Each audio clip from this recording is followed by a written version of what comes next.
just full of joy. I appreciate you for bringing me up. You heard me? I appreciate you for having me. My name is Kenny Gates. I'm an open book. Ask me anything you want to know, big brother. I'm at your discretion. Say, big brother, is that water for me? Say, with all due respect, I can't drink that, big brother. I only drink water that comes from the highest mountains directly from the stream. Hey, you do it on the water.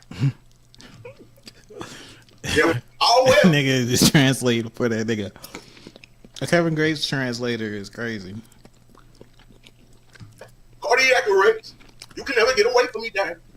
So I can counteract my intake of electrolytes. You heard me? There's no disrespect, brother. I just gotta watch what I put in my temple. Yes. You heard me? You heard me? I had a shark accident at the beach. This is what people don't realize. If you hit a shark with the right amount of pressure in the back of his head, you paralyze the shark for 7 to 8 seconds, big bro. It's my rock, la la, not rock, la la. I don't like it. I don't want. I took a pain pill. Got brains still a Navy SEAL. I'm in the game for real. Ain't where I want to be with this paying the bills. But let's can we read some of the comments? Let's see. Why does he dress like James Bond? I ain't gonna lie, you man, that whole album pressure. You know, man, I listen to that bitch. Big brother, you really like that. I greet you with love. Just like James Bond. I greet you with love. No offense. I just do that to the men that I honor. I honor you, big brother. I don't mind no nigga beating, sure. But I'm gonna tell you this, I won't speak on the matter. But if you're ever competing, make sure you choose the arena. You heard me? That's like if I'm driving and a nigga pull up on side me in a Corolla, you heard me, with the window down. He don't even got AC. You know, he could be mad and want altercation. I'm in a Ferrari. When I'm in a Ferrari, guess what? I don't want altercation. When you in a Ferrari, we race. You heard me, big brother? That's all we want to do. Hey, you look mad. Do you want to race? He, you know, booting up. No, I want to fight. I want to sling out. Do you want to race? If you don't want to race, have a beautiful day. Big brother, you got to stop it before it get there. You heard me? Because once it get out of control and you see me, we going platinum. Big brother, we going platinum. I got to die right there. You heard me? I'm prepared to make the ultimate sacrifice for my family. Calling on the spirit of the Jaguar. Chase out bad energy right now. This nigga is too on point. Calling on the spirit of the dude that created Doritos. Chase out bad spirits right now.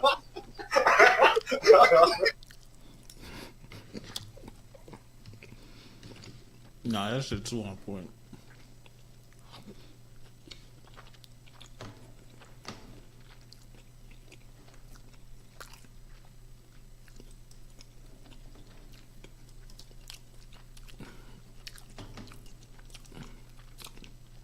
What I think is like the white type of roasting is way more disrespectful than the black type of roasting. Like, I feel like when a black person roasts you, there's an understanding that if you take it too far, that it's gonna be an altercation. Like, you already know, like, if you roast a black person and you black, like, you can only take it so far before you got to throw hands. So there's a little bit of restraint. Like, niggas will go hard, but they'll also, like, chill out. But, like, white David Lucas comedians, destroyed his when career. they start doing that roasting shit, like, they don't have no line because nobody's going to fight about the shit. So they talk about your dead dog or your daughter that your wife had a miscarriage with. Like white boys will go crazy. They'll go fully into like, I'm gonna kill this nigga territory when they tell jokes. And he's got no one to blame but himself. Some of these black comedians do not be prepared for that. A quick-witted roast comic who looked like he might actually blow up. But that momentum vanished fast. Now, he's known as a joke thief, a compulsive liar, a self-admitted abuser, and somehow he's still out there begging others for money and favors. His fall from grace has been brutal and completely deserved. Keep watching. You'll understand why it's impossible for his career to recover. On his very first appearance on Kill Tony, David Lucas told a story about his parents owning a record company. So, David, is that what you do full time? Do you Yeah, write, act, and live on my family money. You know what I'm saying? Ooh, family money. Yeah. Really? What kind of family money do you come from? You ever heard of the record label Slip and Slide? Fuck yeah. Slip and Slide? Yeah, Oh, Trick shit. Daddy, Rick Ross. Yeah, my family owned that. So, like, my family ain't broke, you know what I'm saying? I come from, like, a suburban hood family. Wow. Yeah. That is so cool. What's Teddy that? Lucas. The only problem is that this was a complete lie. And if you thought that lie was wild, it gets worse. Because That David sounds didn't like a stop at pretending his believable family lie. owned a record label. Like, he's also been just knowing Slip and Slide and like knowing Trick Daddy Like, it gotta be some black people that slip and slide. Like, that's what you would think. Either black people or Jewish people. So it's like, you'd believe that. And claiming for years that His dad is a senator. And that's some of the only. Well, nah, white people would do that too. But lying about your dad as a senator is like some privileged shit. That's like you know how privileged you are, and you trying to hide it. he's the son of Georgia State Senator David Lucas, and that his mom does real estate. What does your parents do or whatever? My mom, she does real estate. She own a lot of property and shit. Oh, heck yeah. What did you do for work? Tell us all. What did you do before you retired? I was a computer operator. July the 7th, I was at my company 45 years. Yeah. You got a dad? Yeah. Oh, shit. My dad's actually a senator. You know what I'm Wow. saying? Yeah. Really? This was, of course, a bold-faced lie. David Lucas has a habit of making things up and hoping it sticks. Wait, he lied the about- senator's real son was an accomplished football player who won a Super Bowl ring with the Cowboys and is now in his mid to late 50s. Maybe The he was numbers just joking. don't line up. There's a full Grantland article that lays out the timelines in family history. The funniest part is that the real David Jr. is listed on Pro Football Archives at 165 pounds. He has the same name and same hometown. That's it. And yet, somehow, that coincidence turned into another fake backstory he ran with for years. This next part should have been the end of David's career. And you know how crazy it is? Is that, like, he could just be lying, thinking that, like, he could be lying just because he don't want people to, like, really, like, know his past and his history and shit. But it's like, and he probably think, like, oh, like, you know, if I tell, like, this little white lie, it's, like, not like, he could, like, not have no big ambition with the lie. Like, he's just telling the lie because he don't want to have people, he don't want to have people all in his personal business. And that's understandable. And I think that probably might be a big reason for why he lies Because so much. in the middle of a podcast, with zero hesitation, he admits I mean, to or he choking could his just be a ex-girlfriend compulsive liar, until she but, passed I mean, out. big You thing gotta is, see like, this. One time, I used to be my history is a not crazy boyfriend, bro. what I I'm used to be- selling right here. I'm selling these jokes. Like one of them So it's little like, jokes. why did you keep asking me about my person? And she was taking a shower when she was about to go somewhere. Yeah. And I was like, yeah, you about to go out and be a hoe, this, that, and the other. I was like, I might as well just stop eating with your ass. And then she said something like, I was like, yeah, I was talking shit like, yeah, you gonna miss this dick. And she was like, I can always suck another. Or something like, it set me off, but I grabbed that bitch from behind her neck, bro. And that bitch, Damn. I choked her, dog, and she passed out. She passed out of my arm in literally like 5 or 6 seconds. Oh my Scared. gosh. I was so scared. I thought Was that in the shower? She was drying off. Drying off. Yeah, bro. She collapsed in my. That was scary as a bitch, bro. What'd you do? As soon as she hit the ground, she woke back up. I started Did you crying. drop her or Hold you on. sort of set her on the ground? Bro, I literally drop like, her? imagine you choking somebody, and before you know, they just pass out. Oh, wow. Yeah. And I wasn't prepared to catch Hold a on, body. hold on. Right. A second. To catch her falling body. Literally and figuratively. Man, listen, bro. When she fell to the ground and she woke up, she Okay, was like, what? "What happened?" What'd you say? You slipped in the bathtub? I told her that she was yelling, and then she just fell out. What did she say? How'd she take that? She believed it, but then like when we later on down the line, I told her I had choked her, bro. Like when she fell to the ground, we both started crying. I was crying, baby. Bro, I was literally scared, dog. Like, in that. What would you have done if you accidentally killed her or something? What would you have done? Try to hide the body or Nah, go to the police? I or probably what- would have told the police we was having kinky sex, cause she was naked. They would have believed it. Right. Like, we was having kinky ass sex. That bitch told me to choke her from behind. Yeah, bro, it was scary. Before we even get to the joke stealing, we have to talk about one of the most uncomfortable things David Lucas has ever done, and that's saying a lot. This one happened on Matan Evans' podcast. And how does David start the interview? He shows Matan inappropriate images on his phone, and it only gets worse from there. You ever did Grinder? Are we in a safe space? We safe space. What is this? You keep showing me like images. What you think about this? Why are you showing me that? That's extremely weird. Show that to him. 20. Kind of cute. Me? You're saying this Little about a minor. earring. I'm saying You're older than 17. I promise I'm 17. Let me see. I Let me see your ID. put so much effort into that shit and you won't even smell it. Let me rub your back. Let me rub your Why back. you touch Get real nice and close like we're in prison. Sit that little pale booty down. I can't even be a predator if that's what you're alluding to. No, Game of Thrones. What? And this is like this guy that he's at this interview with. His whole thing is to make people uncomfortable and to like test their boundaries. So, like David knowing that this dude is David being a comedian and knowing.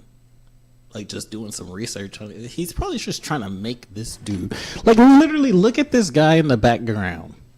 Are we gonna call him like he needs a mental health evaluation? Because if he was being serious, somebody doing this needs a mental health evaluation in the middle of the interview, especially at their job. Like.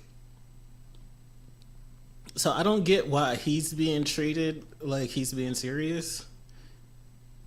When, like, nothing about this is serious. Look at the setup. It's a cloth and 2 Walmart tables. Like, nothing about this is serious. The most serious thing about this is the microphone. That is the only serious thing about What are you this talking about, entire bro? What setup. are you talking about? Because I thought you were trying to. You on some weird I shit. told you a predator. I'm not a predator. No, for sure. Skip the question, bro. We ain't even finna entertain that bullshit you talking about right now. Because I got children, and that's a very sensitive Double topic. prostate? Yeah. I'll put my hand in my ass and make you smell it, bitch. Gotta scratch the ass. See, I don't have a problem with this. Because to me, this is just him trying to fight fire with fire. But I gotta use the bathroom. And I don't want to miss this. I'm gonna put something else on it while I use the bathroom. Oh man, but all this should be like they be trying to take your shit down.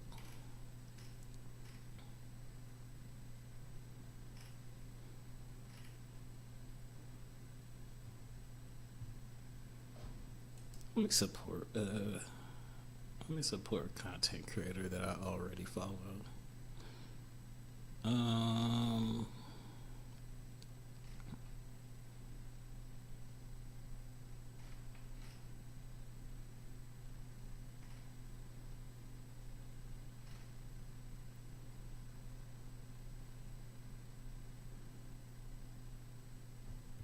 gonna go with this.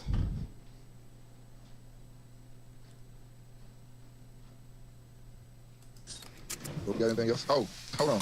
Is the sniper available? Based on the beat. I don't know. I will say that the sniper. What was the bullet hitting on last episode? He was being nice last week. Yeah. Right. That's okay. You using an airsoft gun. It was the non-academy special. We were trying to pull up the highlights, not so much the lowlights, but we turned the page on that. So Andre, welcome to the Raw Room. So let's start this. Let's take us back to 2007. Andre, you guys are playing LSU. I went to say and ripped my ass. Oh, was that you? He was doing yellow. His head started shaking. That was you. Yeah, he did me like that. Oh, if that's you, hold on. It was oh, this is the fumble play. I know what this is. Oh, no! Hey, you didn't go save your quarterback. Oh, man, come on. Damn, you can't run backwards in the SEC, bro. Yeah, you gotta push up in the pocket. You gotta especially against this team. Yeah, you got to step up. He can step up to the low. Yeah, because he went back. He can step up. I love John Parker, but step the fuck up. Yeah. Not against these. See, after that play, Coach Saban ripped my motherfucking ass on the sideline. But what he saying? Even though he should step up. And the motherfucker ran 15 yards up the field. Goddamn, Smitty, what the fuck are you out here doing? You out here playing like shit. Like shit right now. Pick that shit up. I'm like, man, I'm on the ball ankle too. You see this pat? I'm on the ball ankle. Oh, man. That's great. You gotta step up, bro. You gotta step up. Oh, you can't right hoops. You see that big ass window? It looked like you were gonna get sacked either way. I feel like that's what I'm saying. I don't know. Shut your ass up. Look at the LSU guy, man. I don't hear that shit. Hey, boy, had a great get off. I'm trying to tell you. Great get off. Great get off. Hey, shit happened, man. What I did notice that, you're not like King and the rest of these tackles. You don't false start. You don't cheat. I mean, shut that shit. Hey, you ain't trying. Hey, by the time I got to NFL, I figured that shit out. You know what I mean? Guys, I'm straight. You know what I mean? I get off when I get off. But man, NFL, you better leave early. You're late. That's crazy. We got 2 on live and they say they leave early. Right on time. No. Now they switching up the verbiage. Right on time. Rewind that shit. They said early, okay? On time. What you got, Faye? What you got? All right, we can so take this over to the NFL now. It was I know this 2010. 2010. You guys were faced off against the Atlanta Falcons. And Oh, John Abraham. Look Hall of Famer. Yes, sir. Yeah, I lost him, man. Yeah. Nigga like you outside. Wait. Oh my God. He laid the corner on your ass. Damn. Get off. Great. Look at him. He just said about to leave. He went out the ball. See, I took that false step. See, this is my second year. Oh, yeah, I did see it. So, I mean, you learn. You had started backpedaling for a second. I was trying to get back down. No, facts. Well, my favorite fight, boy, off the edge. That was my guy, so he said, I'm gonna beat your ass for a second. You're like, man, you don't do shit. Shit. And lo and behold, he got my motherfucking ass. Shit. He looked right at me. The Carson, you got 2 minutes more. Oh, damn, man. Wait, man, shut the fuck up. Oh, look, shit. Down, there you go. It's over. You're gonna beat him speed. Get the ball out. You're gonna beat him speed. Hey, that shit hard. That's the Hall of Famer like that? Oh, for sure. Oh, for sure. Hey, ain't the only one he did like that. Oh, no. He one of the best fighters to do that from the edge, right? For sure. For sure. All right, that's it, right? Hey, that's it, right? Monday. Pull another one up. all right, we'll hey, Andre, this one's not on me. You put this one on JC. He said pull another one up. Man, you're your own person, man. You're your own man, bro. Load it up. Facts. The same game? Oh, he got tripped. Come on. I can't even see. He was here at the top. He got tripped. I mean, right tackle. Oh, no, King, I don't want you to say shit. He got his feet got tripped. No, his feet got tripped. You see me looking at the right guard, like, bro, why you feet in the way? He got tripped up, bro. That's crazy. That shit happened to me. I don't hear he got tripped up. They don't got the other angle here. I didn't know this. Who was the 71? Oh, yeah. Was it Babineau? Wasn't it? No. That's Beerman. Man, Beerman wasn't talking about that. I don't hear none of that. He ain't talking about nothing. Next time I see my dog Croy, I'm like, I seen that play again. Ask about that. He wasn't talking about that. Y'all know everybody in the league ain't good. Oh, shit. Oh, what about that now? I didn't see that one. Oh, yeah, bet you did. Ain't no feet. That was Croy again. God, that one no goddamn cord. Yeah, that's Croy. That's Beerman. Right there. Just sit down. Feet above your head. He's nowhere near to play. Worry about the play. Hey, defender supposed to make the play. He ain't nowhere near to play. He got my man that blocked me. If I'm the defensive coach, you got a plus on that one too. You got a plus on my stat sheet. You took on the tick mark. 95. What was his name? Babineau. It's getting real. I don't know. Oh, shit. Man, I ain't gonna let 2 wins for the defense. Yeah, shout out to my teammate Croy. Shout out to Croy. Shout out to Croy. My dog. Beer me up. Yeah. Oh, my gosh, man. Man, what else we got? Anything else? Yeah, I do. So what? I know you got the Big Man Factory, the training down there in BM. You and Chris. I definitely want to pull up on y'all the training shit. With y'all being right down the road. So what got you into like what you got into doing the training thing that led to the coaching? Oh man, honestly, like I was saying earlier, like I played at a high level. I did everything at a high level while growing up. I didn't have no one to teach me these things or how to work hard, or different techniques that you need to learn before you even get to college. Like, because a lot of coaches like to teach drop back protection in the O-line where guys just backpedal and get out of the way and just fit their scheme. Nobody's really teaching guys how to kick slide on 45, how to double team. Yeah, me and Chad, that's my partner. Chad Slade, my dog. Yeah, that's my dog. But yeah, just to be able to get back to the community, make sure guys are hearing a different voice. Some guys, for some reason, guys these days really don't like to listen to their dad. You know what I'm saying? So, you know what I mean? So just to be able to teach them different techniques, hear from two guys that play at a high level and were successful, it gets guys tendency to buy into what we're selling. For sure. Yeah, same for me. That's why I got into it because I didn't have nobody to help. A lot of stuff we didn't really learn until we got to the league. Or college, like a little bit in college, but I know it's the same way for me being able to get back. And then, so what? Were you coaching before you got the job you got now? Or were you just doing training? I was just doing training. I went and did O-line with Chad 1 year at Moody. We were successful. We had a lot of success that season. We had one of y'all O-linemen on. What's my name? When we first started doing the tapes. From Moody? Yeah. From Moody? Damn, I forgot my boy name. They found that quick. More back. No, yeah, we had plenty of people.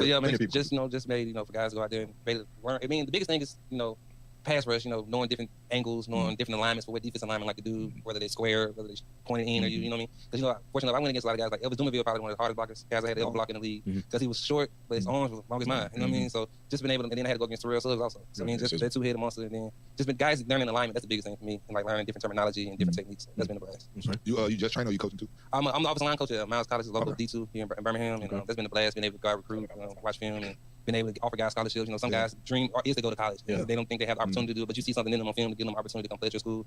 Just for those guys to come in and bust their ass for you every day and be able to be a leader of young men, be able to show them the right way of how things are done. So it's been a blast for sure.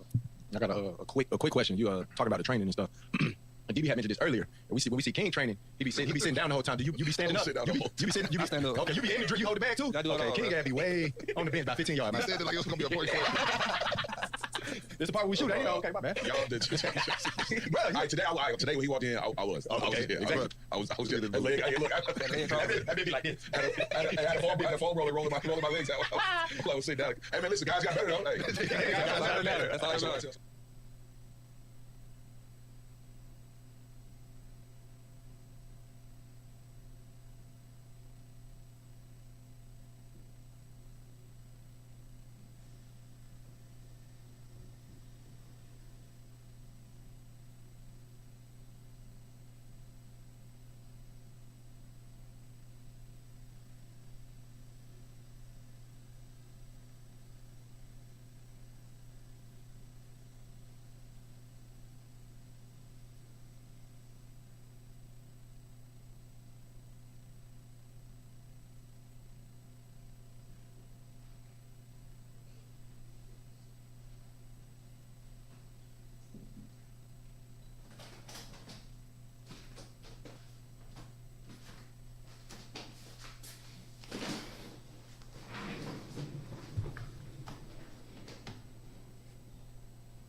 Oh shit, I'm tripping. What the fuck was I just doing? Damn. Okay.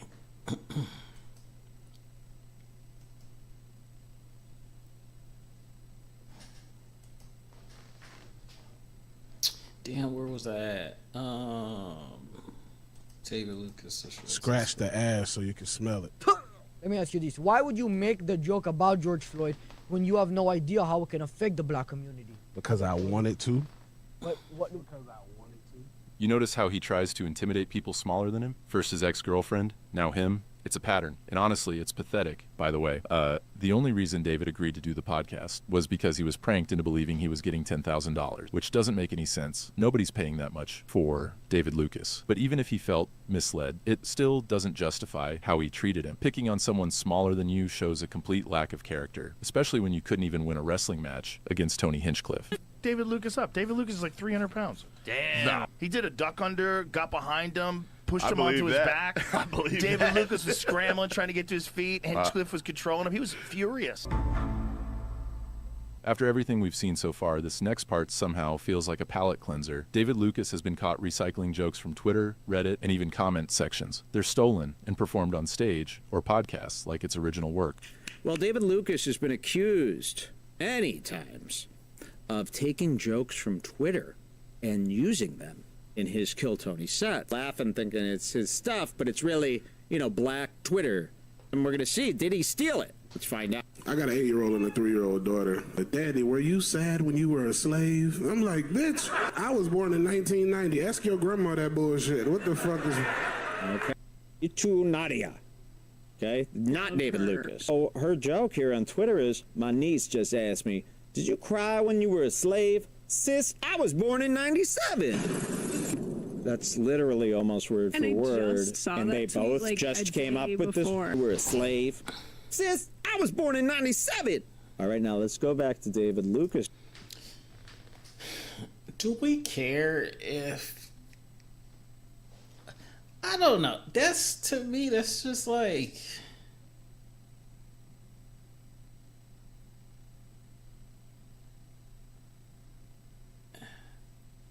Does everything a rapper says have to be the truth? Does everything a comedian says have to be something that they thought of themselves?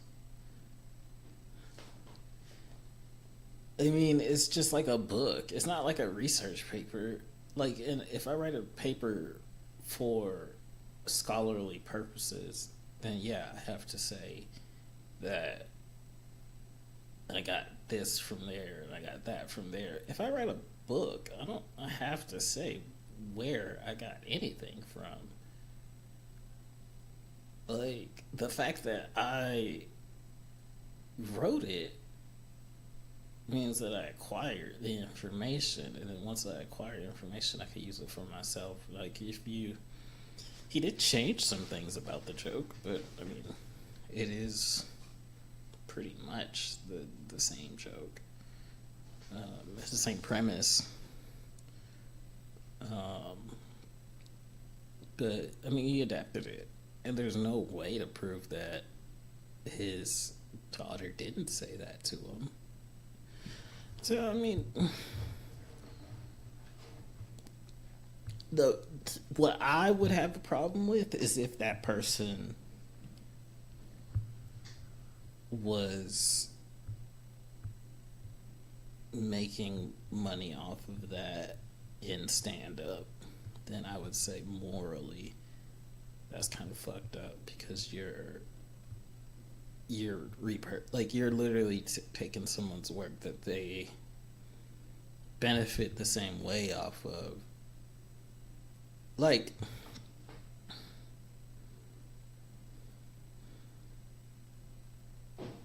I don't know. It's complicated, but I would say, So you could hear. I don't know. If the person on Twitter is a comedian, then yeah, it's fucked up to take their joke. If a person does not make money off of their comedy, then what are we doing? Are you sad when you were a slave? I'm like, bitch. I was born in 1990. Ask your grandma that. But that's word for word, if you ask me. That's a steal. What makes this even harder to ignore is that David isn't some unknown open mic guy. He's in the Joe Rogan orbit, the same Joe Rogan who famously went after Carlos Mencia for joke stealing and helped wreck his career. Rogan made it clear that theft in comedy was a deal breaker. At least that's what people thought. Meanwhile, David's doing the exact thing Rogan stood against, and no one in that circle seems to care. Because I think Joe Rogan was accusing Carlos Mencia Completely of stealing other working comedians' jokes, not a Twitter joke. Carlos Mencia, Joe Rogan.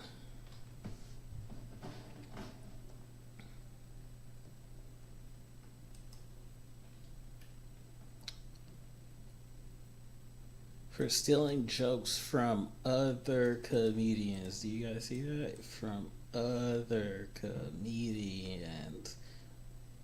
George Lopez. Like, these are active comedians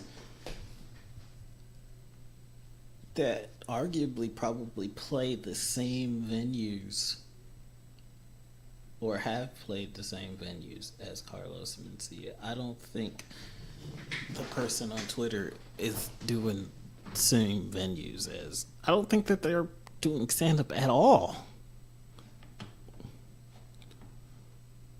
So I would say that that's different. This is like stealing from people that are active. Like, this is like taking something that somebody's trying to make money off of and then making money off of it yourself. Like, that's actually like stealing in a more straightforward sense.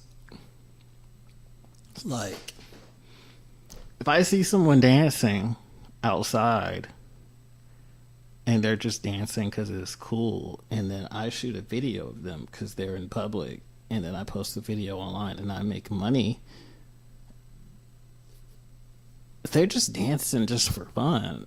And I think, oh, that's like really cool. Like, people would definitely want to see that. And then I record it, and they're like, that wasn't what they were doing. They're just dancing outside. Like, they can't say I stole their content. Were they recording it? Did they have it posted up? Did I take their video? Or if multiple people are at the same event and I record it and they record it, and then like, no, I don't know. It's just a completely different scenario in my Cuts in any my idea head. that David is some roast genius. Being normal, David starts angling for money, trying to charm his way into a donation like he's doing stand-up for a tip jar. $100? Look at him. Look at the shirt. He's the money bag. For real? He's money bags. Yeah, I seen that. I seen. Then there's the Fatfish podcast with Ralph Barbosa, where David... This shit is just so terribly done. No, it's like terribly done. It's like, it just seems like a hit piece. It doesn't seem like it's. I didn't see the thing about Cloudflare.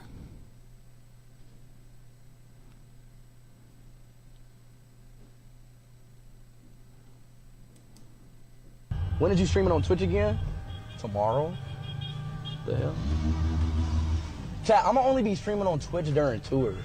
Like, during regular streams, I'm not gonna be streaming on Twitch. But like, if it's a big stream or whatever, I'm gonna be streaming on Twitch. But if it's like a regular desktop, when did you stream it on Twitch again? Tomorrow. The hell? Chat, I'm gonna only be streaming on Twitch during tours. Like, during regular streams, I'm not gonna be streaming on Twitch. But like, if it's a big stream or whatever, I'm gonna be streaming on Twitch. But if it's like a regular desktop, I want to say, let me get that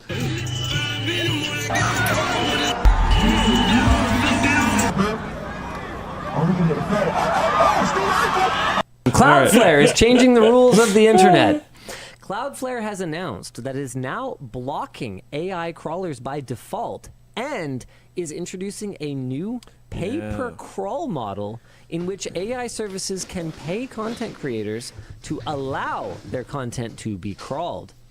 Cloudflare infrastructure and services are utilized by almost a quarter of the internet, and bots and crawling traffic can significantly increase the costs of running websites, and recent studies have found that more than 50% of internet traffic is AI bot driven in 2025, with projections anticipating a rise to 90% by the end of the decade. Yeah, the internet's fake. What? Yeah.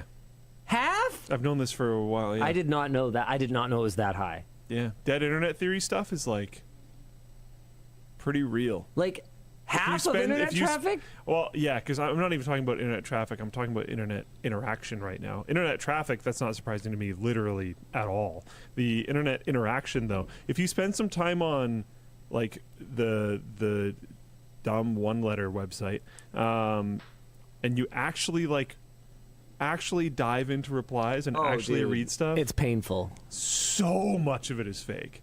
It's painful. Crazy. Even YouTube comments these days. Incredible amount of, like, back in the day it would be like, oh, the Ben in his tank or whatever that weird thing was. Yeah. There's a lot of spam. Yeah, click my pussy. Stuff like that. Yeah, lots of that.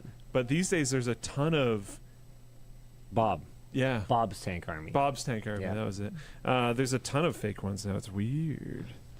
Yeah, the fake shit on the Watching internet them is get in crazy. loops of talking to each other is entertaining too. Because It's like, bots there's, used like, to be random... a lot more obvious. Now it's like they're really trying to hide it. Tweet or whatever has like a billion comments and we don't know why, and then you see that there's one comment with a reply to it, and they just keep replying to each other for like ever. It's like, oh, okay.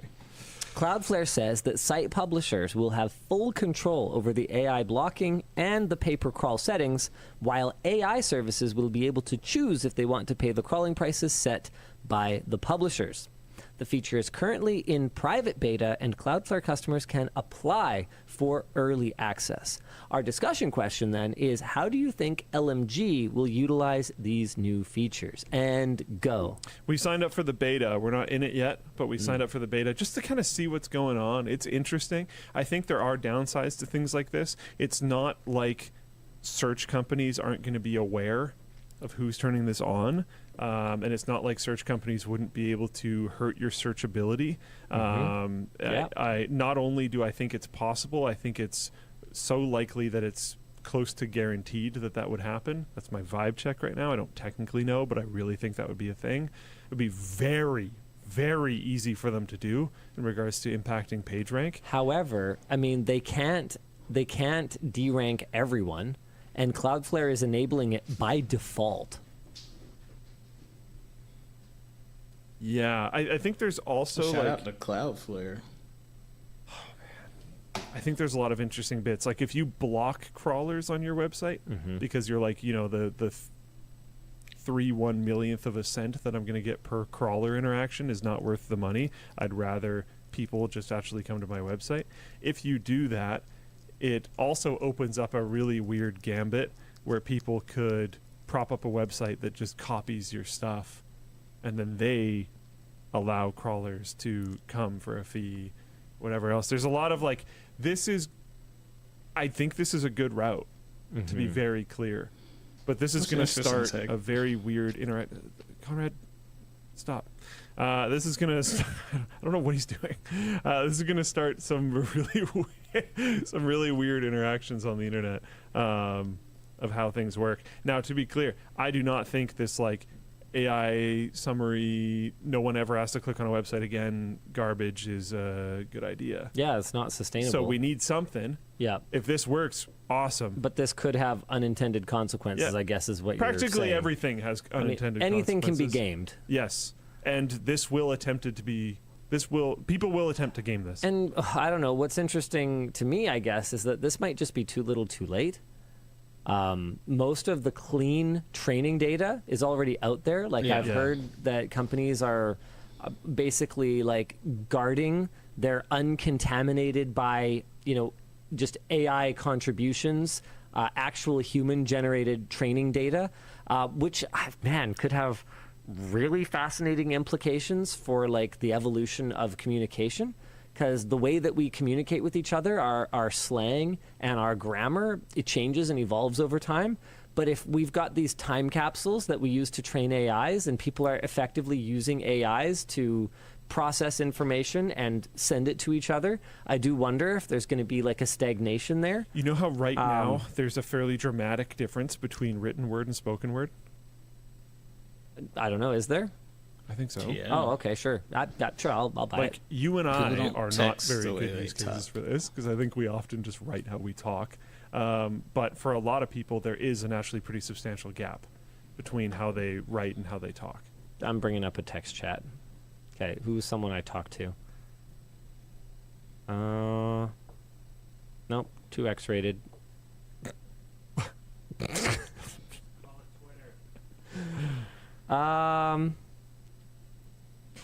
Okay. So here's a. Yeah, no, I think I basically just write how I talk. So this is to one of the writers off hours. I said one attempt. Writer's not a good example. I said one attempt. Well, no, but we were just chatting in text. I know, but it's you're giving an example of another person who is, through their work, highly incentivized to write how they talk. I mean, got it. Yeah, they don't care.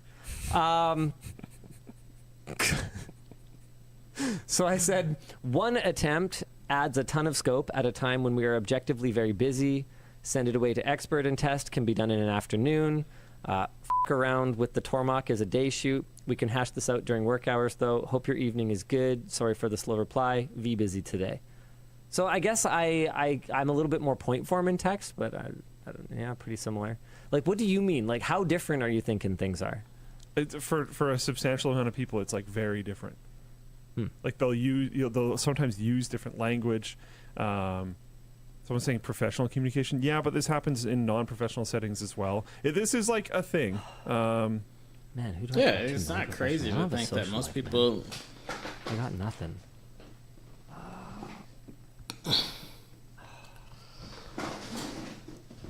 Like when they're actually writing, like not like I would just say a text message is a little bit different, but like when you don't know who the reader will be, people write different than how they talk. The same way most people would. No, I'm not gonna say that. I was gonna say the same way some people like talk differently, like to people in like in certain settings, but some people don't change how they talk at all in any setting. But most people do, I think. A lot of people do. Okay, what do you change like? the way they talk depending on the setting? Trying to not use the AI summary. At any rate, the non-contaminated stuff is basically where I was going with that is the non-contaminated source data for training is pretty much maximized now. You kind of can't get uncontaminated new data. So I do wonder how much this is even going to slow down the actual training of AI models. Probably not at all, but this could maybe slow down their intake of new information. But even then, like... Yeah, because there's extremely valuable companies currently popping up, and their entire argument is that they have clean training data instead of junk training data. And that's off of data that's already out there. A massive percentage of the internet has been farmed. Yeah. I mean, hasn't just all of it? That's a tough thing to say, but likely. Probably. But the one kind of saving grace is if we're going to look at sites like HouseFresh, yeah, new products are going to come out. Sure. So, like, you would still need to crawl a site like HouseFresh if you want to have up-to-date product recommendations. So, for those of you who haven't watched every WAN show ever, HouseFresh is an air purifier or LTT YouTube video specialist reviewer, and we collaborated with them recently on some of the challenges that they've faced around being pressured by air purifier manufacturers to change their reviews, and also pressure that they're under financially from the decoupling of impressions and clicks that has taken place over the last little while, where people are getting an impression for HouseFresh, but they're not clicking through to see an air purifier review because there's like an AI summary and they just don't have to. So yeah, they wouldn't be able to get information on new pages. But I just wonder if they'll care. I mean, the AIs are so And it also inaccurate anyway. starts an arms race. Yeah. We're just kicking off another crawlers versus anti-crawler technology. I mean, if anyone's going to keep out ahead of it, at Cloudflare, I mean, if they can handle DDoS on a massive scale the way that they do, that's a pretty dedicated bunch. They're the right team to be in front of it. We're not sponsored by Cloudflare. Frazier! Big Julius Peppers, man. Let's see what he had to say. While I'm talking about Chapel Hill and North Carolina, and I know this is the Pro Football Hall of Fame, I ain't gonna sit up here and act like my idol and one of the reasons that I went to Chapel Hill is not in the building. The GOAT, His Airness, Michael Jordan. MJ, I want to thank you for the inspiration and the memories. Love you, big bro. So Michael Jordan came. He came to support Dwight Freeney, but also, I mean, obviously everybody else there. He was Dwight Freeney's guest, but this is, more about Julius Peppers. You know what I'm saying? And so, what you got to say to Julius, bro? Obviously, y'all played together. Man, Frazier, man, you know how crazy the universe is, bro? Yeah. I played with every single living Panther legend. Word? Think about that. Break them down. Give me who you When you got. think about the Mount Rushmore, You got your Sam Mills. that's the only one I ain't played with. Mm. Keep going. Luke. Okay. TD. Okay. Julius Peppers. Okay. Steve Smith. Okay. My man Walls. He Frank was in- Walsh? No, Walls. Tight end. No. Yeah, no. Yeah, but Mount let me Rushmore? see. Gross. Khalil, he would be in there. Obviously, you ain't played with DeLone. D'Angelo. Oh yeah, D'Angelo. Jonathan Stewart. Jonathan Stewart. Charles Johnson. Yeah. Thomas Davis. Thomas I Davis. played Mike, with I them would all. throw Mike Minter in there. But yeah, I you played, played with a lot. everybody who I wanted to play with, I You played played with. with during that time. I played with. Yeah. Give me where does Frazier come from? Because you never call nobody by their name. Why you call him That's Frazier? his middle name. Okay. How did you find that out? You just Googled it? Yo. Anybody who knows Julius Pepper, he's always whispering. Yeah. And he always covering his mouth like he a damn a mobster or some shit, bro. But a big like he always, dude. hey, bro. You know if we got practice today? Like what? No. Come here. What time meetings? Like, we got meetings right now. Oh. You straight though? I'm like, nigga. Put your hand there. Damn, nigga, you all the way, bruh. The fuck is Bruh, you doing? Yes, bro. Bro, he's 6. That's the biggest human being I've ever seen in my life. And if Cam say he a big human being, No, like he's a big ass human being. Yes. Okay. And I say this, he's just put together that I've never seen a person, and I'm saying this as a masculine male. Yeah. You don't rarely see a person who has just the amount of arms as they have legs. Yeah. And just everything is just like, when you're He's like looking an action figure. across from him, and this motherfucker got the darkest presidential tint, 5% tint, visor. Facts.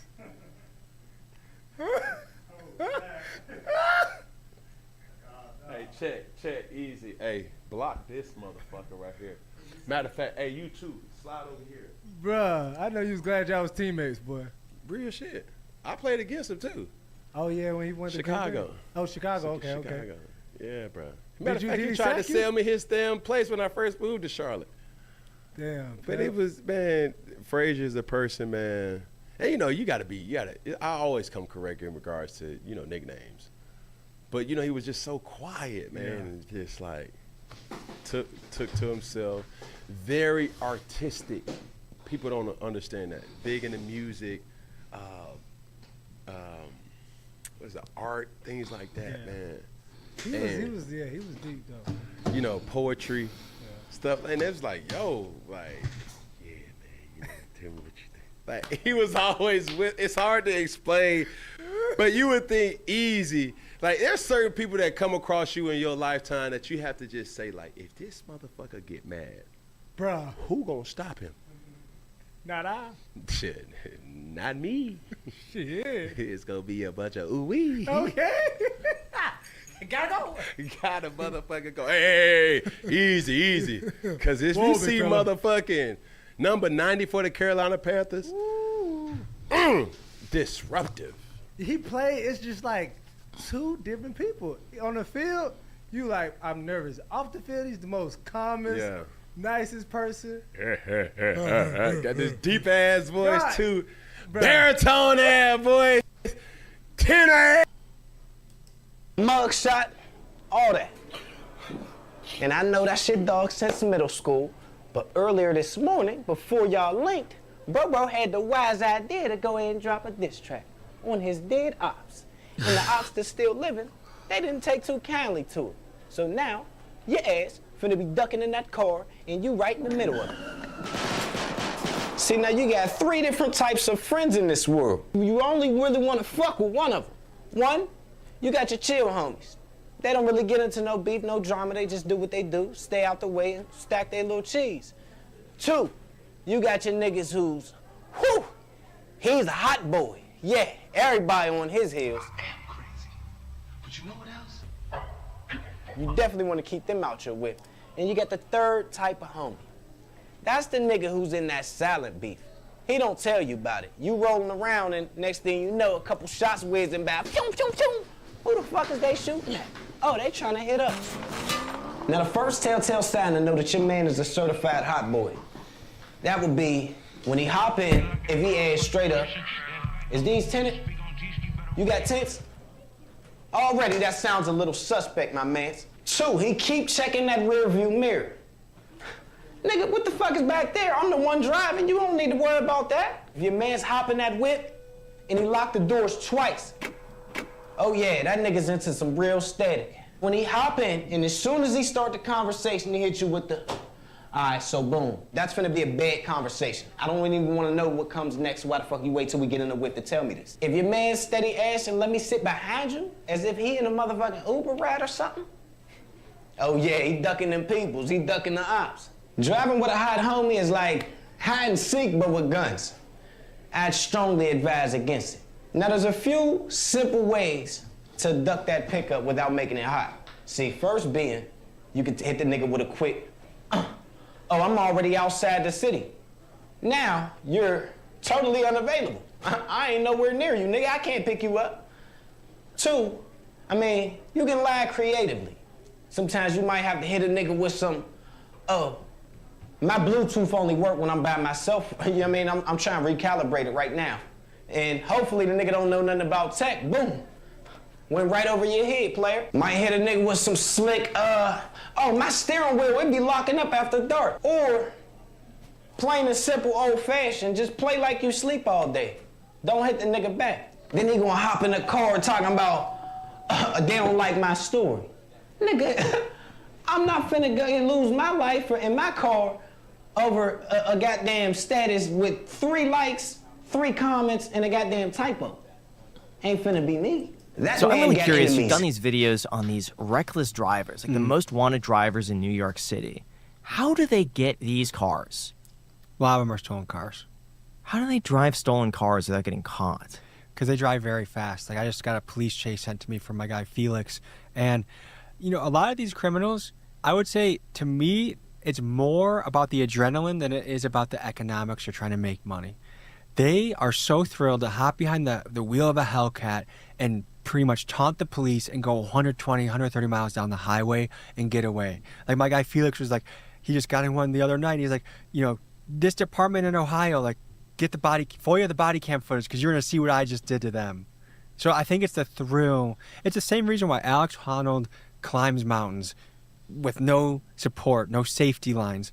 It's the time that they feel most alive is running into the dealership, running into someone's driveway, stealing it, and getting out of there. Felix is the one, though, that steals the vehicles, right? Mhm. He's the one that did the car theft. That Tommy G really has this shit broken down to its most basic understand. Like, this is this is like, I think he understands their motives better than they do. Video. What about the ones in New York that like bob and weave throughout traffic? How did they? Because that was my thing with like hood niggas and street niggas is like, from an intelligent person standpoint, it's not worth it to be in the streets unless you're gonna be rich, because of how much shit comes with it. And then most hood dudes, if they pay taxes, they live a lifestyle of a dude that makes like $40,000 a year type shit. So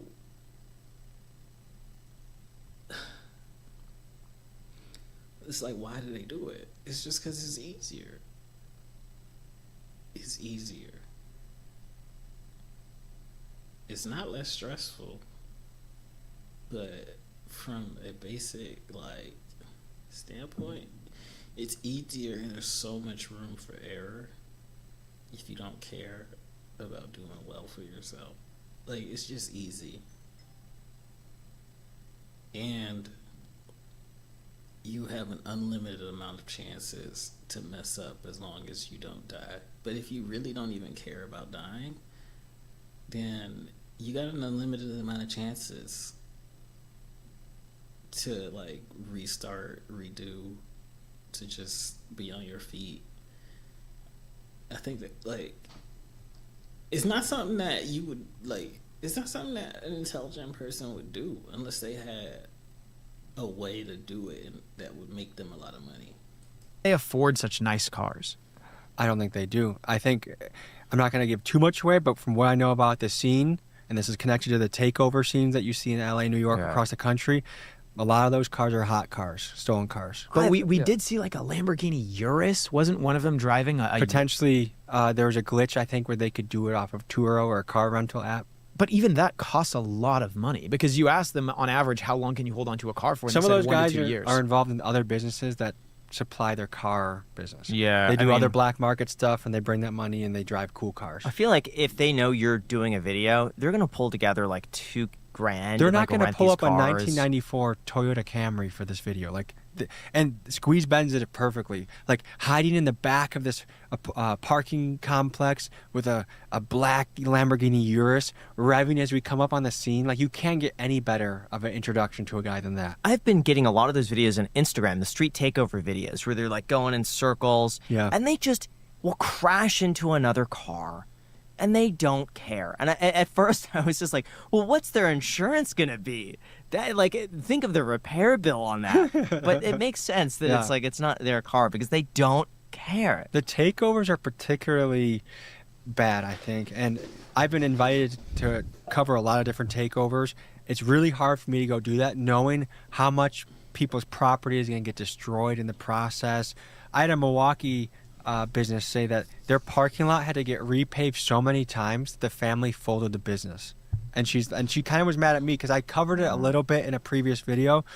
She's like, I hope you're happy with what you broadcasted and celebrating these guys driving crazy, because look what happened to my family's business. How do you make sure you're not glamorizing it? Because That's you're so fucked. Because it's easy to like not really think about that and to not gloss over it.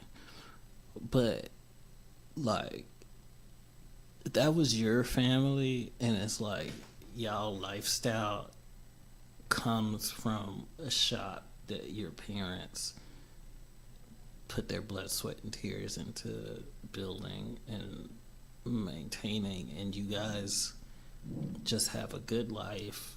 Like, you're not like Pauling or anything, you're just members of the community, you went to school, blah blah blah, just regular people,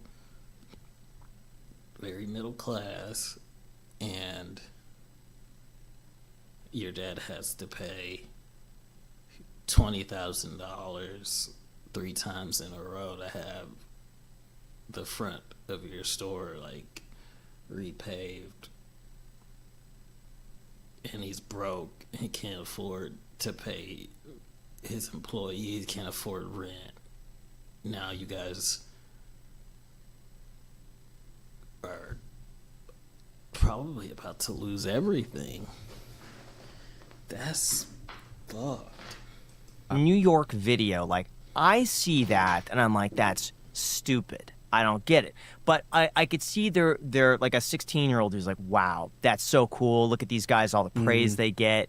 I want to do that. And then they end up someone. Two different things. One is asking enough tough questions. When you sit down with a pimp or a dealer or a car thief, you have to ask about the societal impact. What about the single mom when you take it from her garage? What about if your customer ODs? You have to ask, oh, you're bossing up your woman that's working the streets, yet you take all of her money and you're bossing her up? Like, I really pressed a pimp hard on that in an interview in Los Angeles. You have to ask the tough questions. It's not a fluff piece. So even if I go interview the cartel one day, tell me about how you guys give back to the community. Like, you have to ask them about some of the things that they do. That to me is a big part of not glamorizing it. Number two is almost unanimously when you ask these guys, give your advice to the youth out there that think about joining a gang or getting into this profession.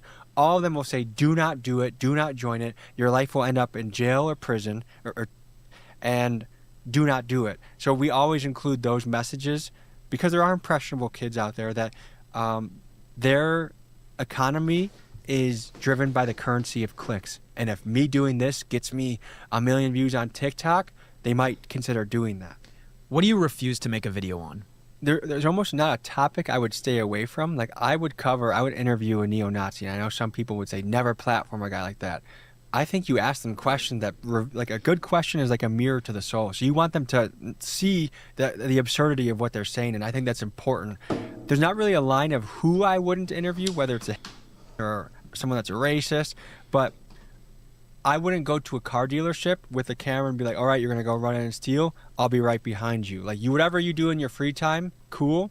I'm not going to, because I know that car dealership owner is going to have a whole lot of trouble. Insurance claims, fix the broken glass. Maybe an employee was there and is terrified. Like, there's fallout that comes from an act of crime. So, like, oh, you guys I'm never going to go with a gang. Like, oh, you guys are about to do a drive-by. Can I come with? Like, any crime that hurts someone or steals some stuff, because I'm really against theft. Even though I cover theft a lot, it's something that really, like, that's a line in the sand that I just really don't agree with. But if they want to talk about it, if they're open to getting hard questions about why they do it, then I'll talk to you. You don't want to influence behavior, influence crime. Things are already happening. I'm just asking why you do it. But wouldn't interviewing someone like the cartel be way too dangerous? Like, isn't there a line to be drawn there? Yeah, there is. To me, it's always about having the right contact. If someone can bring you into that world that has a reputation that can pretty much bring you as much as you can guarantee a safe passage, that's the biggest thing. That's the person that this hinges upon working. This clip is brought to you by our sponsor, Aura. Have you ever Googled yourself or a loved one and been absolutely shocked by all of the information that's publicly available online? Well, I did it recently, and it was really scary to find private information that was readily...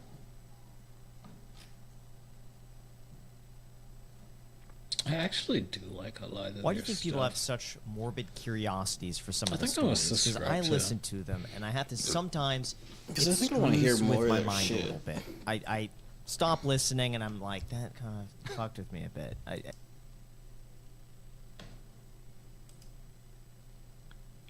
Alcohol is in decline. Alcohol is in that. rapid, permanent decline, they're saying. Yes. There's just a lot of people out there who just don't want to drink alcohol anymore. It's very, it's very detrimental to your health, to your decision making, obviously. And so some people are going towards psychedelics. Some people are just doing drugs. Like, there's a lot of stuff going on out there, but alcohol has become... Yeah, it's in decline. And so what you're seeing along with that is you're seeing a lot of very alcohol-dependent scenarios also decline. And that means super clubs, because there's really no way to want to spend that much time in a club, like a super club, without being under the influence. It's just not a... So I think the trend will continue to push towards lounges, places that you can have conversation, which is great. And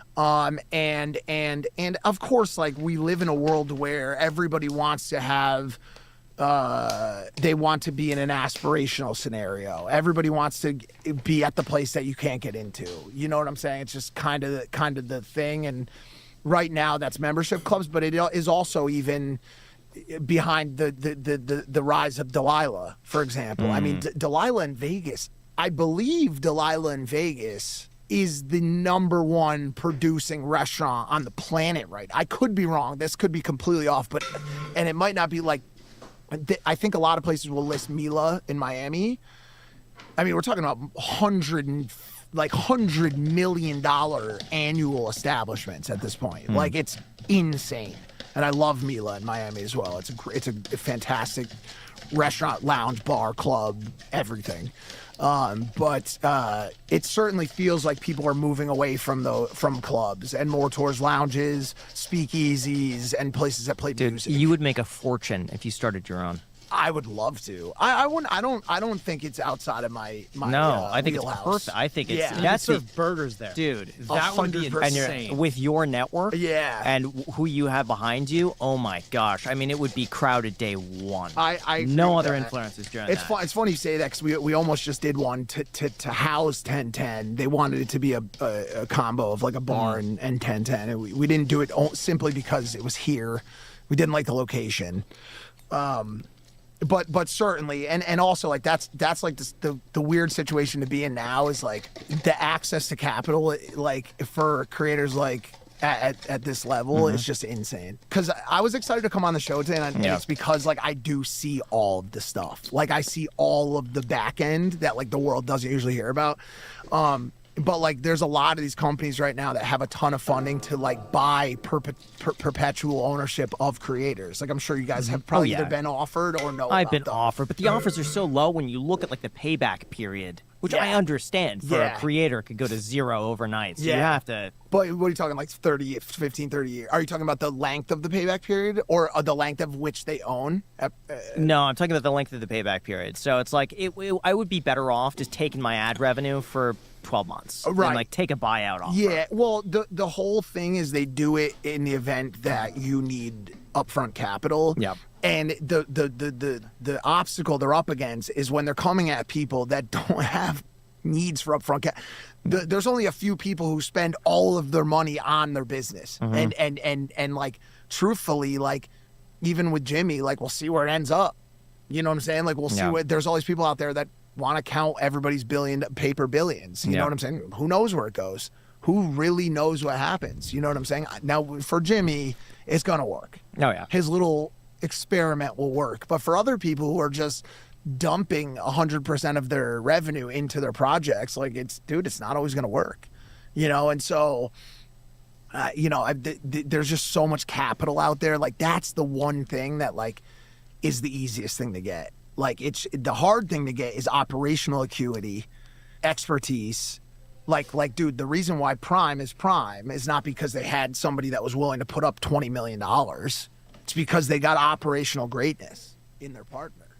You know what I'm saying? In Congo, like they got the best in the world. They got world-class operational support, manufacturer, distribution connections. Yeah. But it all comes down to who you're working with and how the passion for the project actually works. 1010 Burger works because I care about that burger like it's my child. Yeah. It is the best burger. It really is. I am obsessed with it, you know, and Logan is obsessed with Prime. Obsessed with it. He wakes up, it's the only thing he thinks about and talks all day about. You know, so that's a part of it. It was cute, by the way.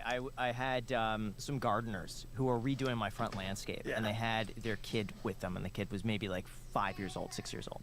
And anytime I have someone at the house, I offer them, I say, hey, can I get you waters? And I just happen to, do you want waters? I got Prime. And the kid, oh my God, his eyes lit up. And the mom was like, you have Prime? And I'm like, yeah, I have Prime. And the kid was like a big fan of Prime. Like, that was his thing. And I brought out Primes. And there was a new flavor that I don't think was in stores yet, and I gave that to him. I'd never seen someone so happy. And then I said, do you like Feastables? And he's like, Mr. Beast? I'm like, yeah, Mr. Beast. And I brought out candy for him. They were so excited. Yeah. So excited. It's crazy. I remember, that reminds me, during Halloween this year, I have a neighborhood that gets thousands of kids. Like Like, we probably bought 4,000 pieces of candy, and we ran out with like 2 hours to spare. And I remember I had a bunch of Prime because they keep sending it to me as well. Like, keep sending it. Thank you very much. But I remember I would randomly pick like one out of every 20 or 25 kids. Like, all right, come on. What we're gonna do is we're gonna play a game. We're gonna throw a piece of candy off of the